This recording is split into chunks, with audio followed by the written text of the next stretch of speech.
गुरु की प्यारी साध संगत जी, धन कृपाल जी, हम परम संत कृपाल सिंह जी महाराज जी का लिखा हुआ लेख हम सत्संगी कैसे बन सकते हैं श्रवण कर रहे हैं। पिछली 2 वीडियो में हम इससे पहले का प्रसंग श्रवण कर चुके हैं। अब हम आगे का पढ़ते हैं। गुरुवाणी में आया है, यह शरीर हर मंदिर है जिसमें सच्चे की जोत।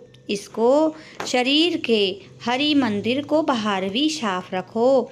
इस जिस्म पर लाखों रुपए का टॉयलेट लोग खर्च कर देते हैं, इसको अंतर से भी साफ रखो।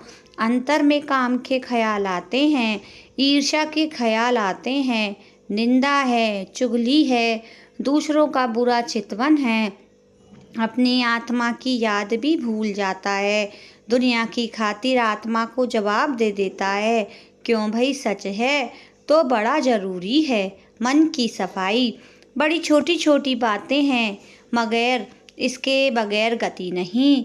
जिस हृदय में लालच है, अहंकार है, माया है, अटैचमेंट, मोह है, ये है वो है, मेरी पार्टी, मेरी कौम, मेरा मजहब, वह प्रभु को पाने में कामयाब नहीं हो सकता। और मानुष जन्म ही ऐसा समय मिला है जिसमें उसको पा सकते हैं। जिस मंदिर में उसने प्रकट होना है उसको गंदा रखा हुआ है।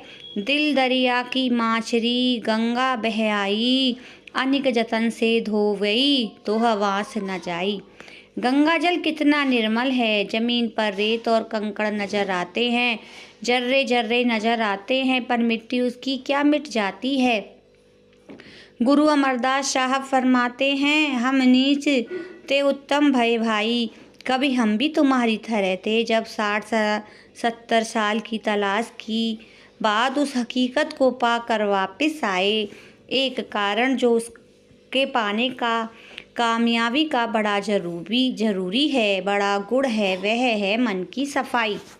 तो वो कहते हैं, मन मैले सब किछु मैला, तन धोते मन अच्छा न होई। यह जगत भरम भुलाइए, बुरला बूझे कोई। सारा जगत भूल में जा रहा है, तन की सफाई कर रहा है, मन की नहीं कर रहा। मन की सफाई क्या है? कभी काम के ख्याल, कभी क्रोध के, कभी ईर्ष्या के, कभी धड़ेबंदी के, कभी कुछ एक्शन रिएक्शन, क्रिया प्रतिक्रिया कर्मों की, नए नए संस्कार, बीज और फल कर्मों के। एज यू सो से यू रीप। जैसा बीज बोओगे वैसा फल काटोगे। वहाँ प्रभु के घर निजधाम जाना है तो सब वाइंड अप करना है, सारा हिसाब किताब चुकता करना है।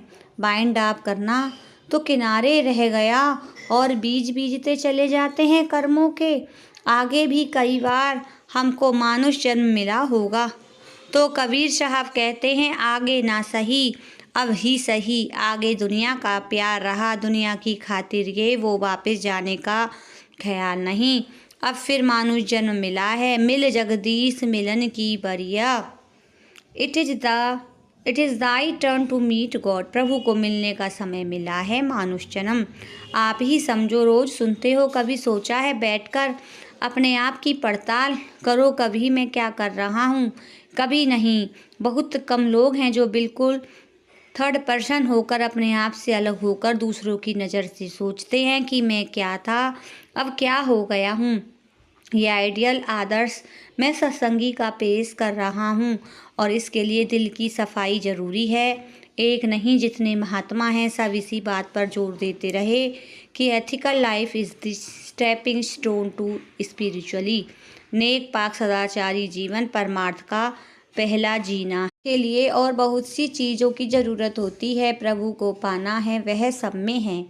जिस हृदय में वह है उसका बुरा चितवन करें, उसका हक मारें, उसका खून निचोड़ें, उसका ये करें वो करें। फिर तो पहली चीज़ है, जे तो पिया मिलन दी सिक ताहिया न ठाई के ही दौर कहा।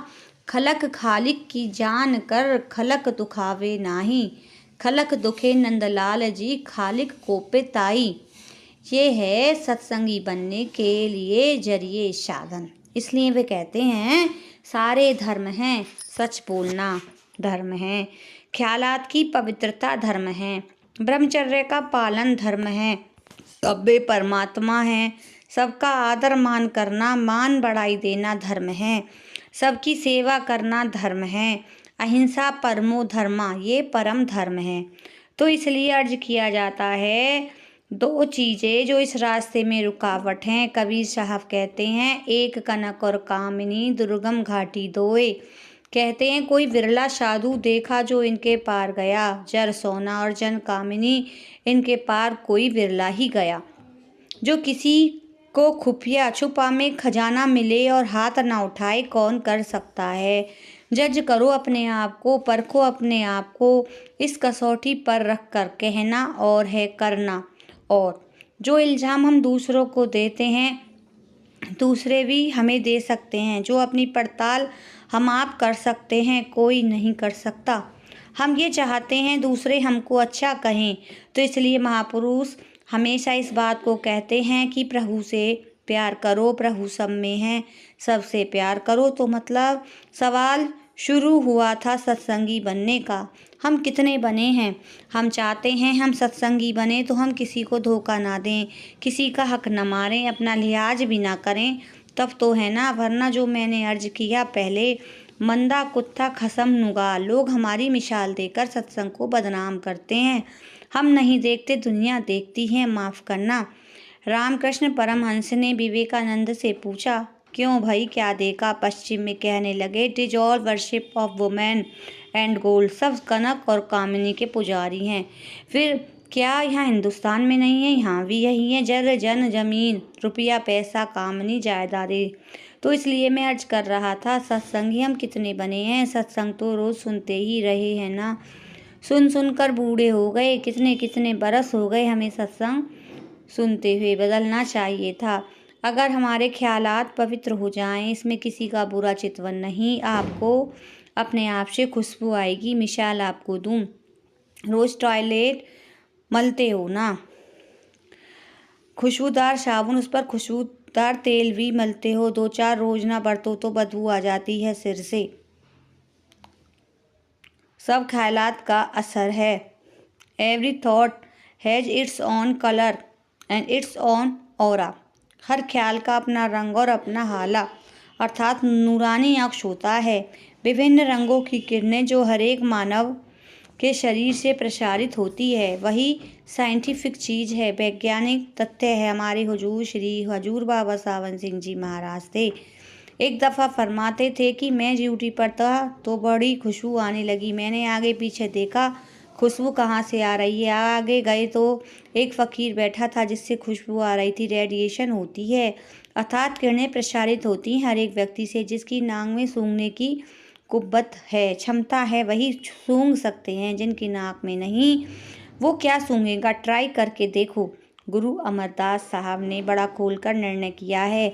हम आँख ते परमल भये, कहते हैं आगे हम में से आँख की बदबू आती थी, अब खुशबू आती है। हर एक ख्याल का रंग भी होता है, बू भी आती है। कामी ख्याल होगा तो रंग उसका ऐसा होगा जैसे काला और लाल रंग मिला हुआ हो। रेडिएशन में उसका आउटकम होता है, अभिव्यक्ति होती है। हमने बड़ा खोलकर निर्णय किया है। हम आँखते परमल भये, कहते हैं आगे हम में से आँख की बदबू आती थी, अब खुशबू आती है। हर एक ख्याल का रंग भी होता है, बू भी होती है। कामी ख्याल होगा तो रंग उसका ऐसा होगा जैसा काला और लाल रंग मिला हुआ हो। रेडिएशन में उसका आउटकम होता है।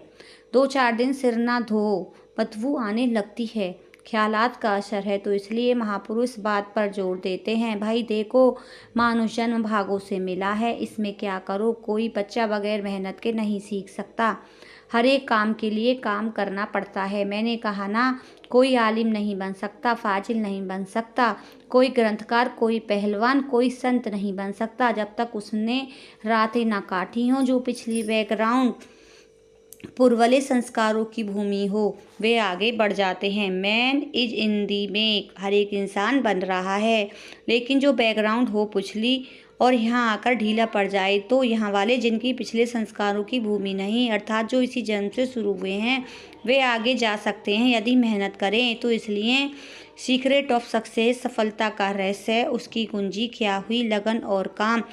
तो इसलिए जिनको होश होती है वो प्रार्थना करते हैं, बहुत जन्म बिछड़े थे माधो, यह जन्म तुम्हारे लेखे।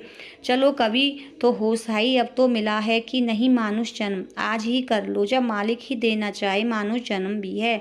तुम्हारा भी इरादा है, फिर रुकावट क्या है?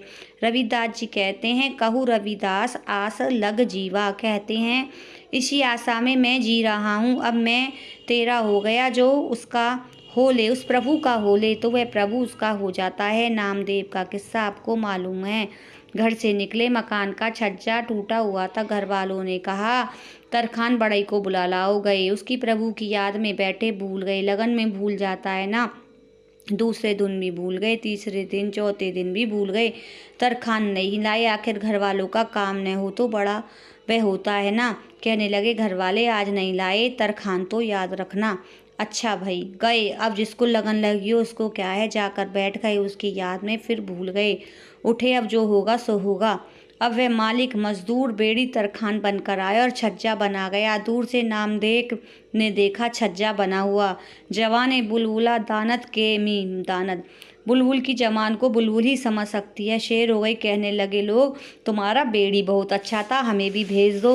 वह क्या मजदूरी लेता है? तो कहने लगे बेड़ी प्रीत मजूरी मांगे, वह प्यार की मजदूरी मांगता है, पैसा नहीं लेता। वह कब आएगा कि जब तुम चाहो, मगर कब कुल कुटुंब सकल ते तोड़े, तो हमरे बेड़ी आवे हो।